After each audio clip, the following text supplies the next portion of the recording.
Hello everyone. इस video में हम यूरोप के अववाह तंत्र को डिस्कस करेंगे। देखिए, अववाह तंत्र किसी भी नदी व उसकी सहायक नदियों द्वारा बनाया गया एक नेटवर्क है, या हम दूसरे शब्दों में कहते हैं कि किसी नदी व सहायक नदियों द्वारा बनाए गए नेटवर्क को अववाह तंत्र कहा जाता है। जब हम यूरोप की नदियों की बात करें तो देखिए, यूरोप की अधिकांश नदियों का उद्गम जो है वो आल्प्स पर्वत श्रेणी से होता है। और यहाँ की अगर मुख्य नदियों की हम बात करें तो यहाँ की मुख्य नदियाँ राइन, रोन, सीन, ओडर, डेन्यूब, एल्ब और विस्चुला हैं। पूर्वी यूरोप में वोल्गा, नीपर और डोनेट्स जो हैं वो मुख्य नदियाँ हैं। डेन्यूब नदी की हम बात कर रहे हैं तो डेन्यूब नदी यूरोप की सबसे बड़ी नदी है, जो जर्मनी के ब्लैक फॉरेस्ट पर्वत के पूर्वी ढालों से निकलती है। जब डेन्यूब नदी का ओरिजिन पूछा जाए, उद्गम स्थल पूछा जाए, तो ये ब्लैक फॉरेस्ट माउंटेन रेंजेस से निकलती है। और जो ब्लैक फॉरेस्ट पर्वत है वो कहाँ स्थित है? जर्मनी में स्थित है। ये नदी उत्तर पूर्व की ओर रोगन्सबर्ग नगर तक बहने के बाद दक्षिण पूर्व की ओर मुड़ जाती है। जर्मनी की सीमा पार कर ऑस्ट्रिया गेट से यह ऑस्ट्रिया में प्रवेश करती है और ऑस्ट्रिया के मैदानी भाग में आती है। यहाँ वियना बेसिन बनता है। यानी ये जो डेन्यूब नदी है वो ऑस्ट्रिया के अंतर्गत प्रवेश करने के बाद वियना बेसिन का निर्माण करती है। और ऑस्ट्रिया का जो वियना वाला हिस्सा है वहाँ पर ये वियना बेसिन है। आगे ये नदी पूर्व की ओर हंगरी, चेकोस्लोवाकिया और यूगोस्लाविया में बहती हुई रोमानिया और बल्गारिया की सीमा बनाती हुई काला सागर में गिरती है। इसकी प्रमुख सहायक नदियों की यदि हम बात करें डेन्यूब नदी की, तो वो तिसा नदी जो है वो इसकी मेन सहायक नदी है, मेन ट्रिब्यूटरी है, जो यूगोस्लाविया वाला जो देश है वहाँ इसमें आकर मिलती है। तो डेन्यूब नदी का क्लियर हो गया। डेन्यूब नदी का ओरिजिन यूरोप की सबसे बड़ी नदी, ओरिजिन जर्मनी के ब्लैक फॉरेस्ट जो माउंटेन रेंज है वहाँ से इसका ओरिजिन होता है। वियना में जब आती है ऑस्ट्रेलिया में एंटर करने के बाद, तो वियना के अंतर्गत ये वियना बेसिन का निर्माण करती है। अब हम बात करते हैं यूरोप की राइन नदी की। देखिए, राइन नदी यूरोप की दूसरी इंपॉर्टेंट रिवर है, दूसरी सबसे प्रमुख नदी है। ये स्विट्ज़रलैंड और जर्मनी की सीमा पर स्थित है। यानी जो राइन नदी है वो स्विट्ज़रलैंड और जर्मनी के मध्य एक प्राकृतिक सीमा का भी निर्माण करती है स्थित। और इसके जो उद्गम अगर हम करें तो ये जो इसका उद्गम है राइन नदी का, स्विट्ज़रलैंड और जर्मनी की सीमा पर स्थित कांटिन्स झील से होता है और 1350 किलोमीटर बहने के बाद उत्तरी सागर में ये गिर जाती है। इस नदी के तट पर स्ट्रेसबर्ग, मानद्वीप मेन्स जैसे व्यापारिक नगर स्थित हैं।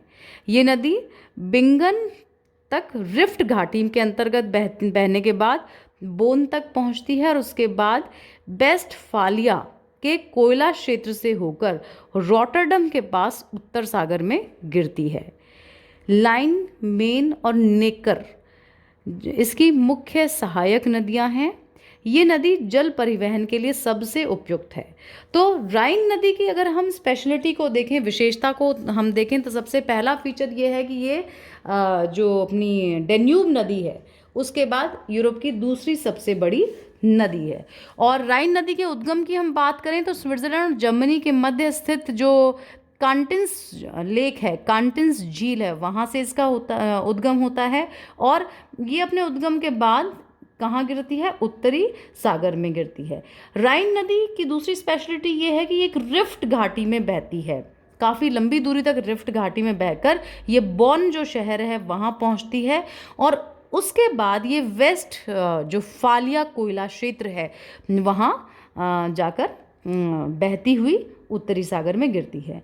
राइन नदी की इम्पॉर्टेंट रिवर्स की ट्रिब्यूटरीज की हम बात करें तो लाइन, मेन और निक्कर जो रिवर है वो राइन की इम्पॉर्टेंट रिवर है। एग्जाम्स में क्वेश्चन पूछा जाता है यूरोप की कौन सी निम्न में से कौन सी नदी एक रिफ्ट वैली से होकर गुजरती है, तो राइन नदी जो है रिफ्ट वैली से होकर गुजरती है। अब हम बात करते हैं वोल्गा नदी की। देखिए, वोल्गा नदी जो है वो वाल्दाई की पहाड़ियों से निकलकर रूस में बहकर कैस्पियन सागर में गिरती है। तो ये जो तीन इंपॉर्टेंट रिवर्स हैं, राइन, डेन्यूब, वोल्गा, ये बहुत इंपॉर्टेंट है। तो इन नदियों का अगर हम पूरे सिस्टम को देखें, ड्रेनेज सिस्टम को देखें, तो यूरोप को हम 3 महत्वपूर्ण ड्रेनेज सिस्टम्स में विभक्त कर सकते हैं। और पहला जो ड्रेनेज सिस्टम है वो है उत्तरी हिम महासागर एवं अटलांटिक महासागर में गिरने वाली नदियाँ।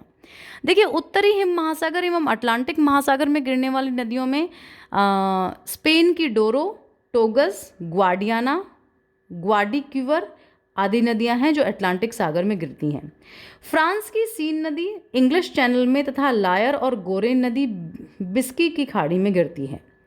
इंग्लैंड की टेम्स, जर्मनी की राइन और एल्ब जो हैं वो उत्तरी सागर में गिरती हैं।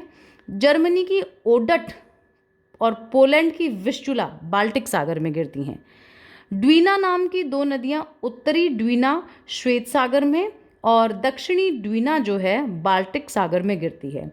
एग्जाम्स में मैच द फॉलोइंग में काफ़ी क्वेश्चंस कॉम्पिटिटिव एग्जाम्स में इसमें पूछे जाते हैं, तो कि कौन सी नदी कहाँ गिरती है और किस क्षेत्र की है। तो स्पेन में डोरो, टोगस, ग्वाडियाना, ग्वाडिक्यूवर, ये सारी नदियाँ किस में गिरती हैं? अटलांटिक सागर में गिरती हैं। फ्रांस की सी नदी इंग्लिश चैनल में गिरती है और साथ लायर और गोरेन नदी जो है बिस्की की खाड़ी में गिरती है। इंग्लैंड की टेम्स, जर्मनी की राइन और एल्ब उत्तरी सागर में गिरती हैं। जर्मनी की ओडट, पोलैंड की विस्चुला बाल्टिक सागर में गिरती हैं। ड्वीना नाम की 2 नदियां हैं उत्तरी ड्वीना और दक्षिणी ड्वीना। उत्तरी ड्वीना व्हाइट सी में श्वेत सागर में गिरती है और दक्षिणी ड्वीना बाल्टिक सी के अंदर, ये बाल्टिक सागर के अंदर गिरती है। दूसरा जो अपवाह तंत्र है, प्रकार है, वो है भूमध्य सागर में गिरने वाली नदियाँ।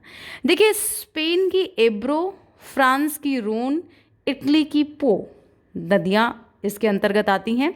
बाल्कन प्रायद्वीप की मॉन्ट्रेसा और वारदार नदियाँ भूमध्य सागर के इर्जियन सागर में गिरती हैं। आपको ये ध्यान रखना है, स्पेन की एब्रो, फ्रांस की रोन, इटली की पो, ये नदियां हैं। स्पेन की एब्रो नदी, फ्रांस की रोन नदी, इटली की पो नदी।